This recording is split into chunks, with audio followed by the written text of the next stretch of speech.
Petrol, diesel, వంట గ్యాస్కు కొరత లేదని కేంద్ర పెట్రోలియం శాఖ స్పష్టం చేసింది. ఇంధన నిల్వలు పుష్కలంగా ఉన్నాయని, ప్రజలు ఆందోళన చెందాల్సిన అవసరం లేదని భరోసా ఇచ్చింది. సోషల్ మీడియాలో జరుగుతున్న అసత్య ప్రచారాన్ని నమ్మి అత్యవసర కొనుగోళ్లకు పాల్పడవద్దని విజ్ఞప్తి చేసింది. ప్రస్తుతం 60 రోజులకు సరిపడా నిల్వలు ఉన్నాయని పెట్రోలియం శాఖ తెలిపింది.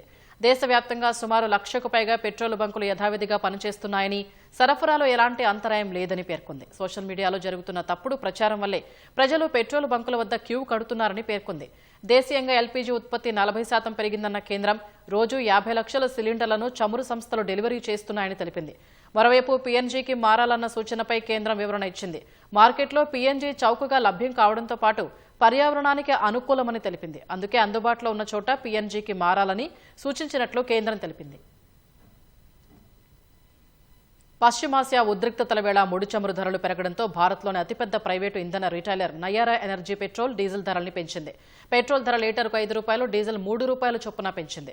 గత నెల 28న అమెరికా, ఇజ్రాయెల్, ఇరాన్పై సంయుక్త దాడులు చేయడంతో అంతర్జాతీయ మార్కెట్లో చమురు ధరలు ఆకాశాన్నంటాయి. ఫలితంగా ప్రైవేటు ఇంధన సంస్థలు తీవ్ర నష్టాల్ని చవిచూశాయి.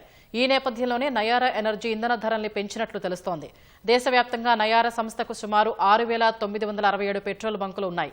వారం క్రితం ప్రీమియం పవర్ పెట్రోల్ ధర లీటరుకు ₹2 పెంచిన ప్రభుత్వ రంగ సంస్థలు ఐఓసీఎల్, బీపీసీఎల్, హెచ్పీసీఎల్ సాధారణ పెట్రోల్ ఉత్పత్తుల ధరల్ని యథాతథంగా కొనసాగిస్తున్నాయి.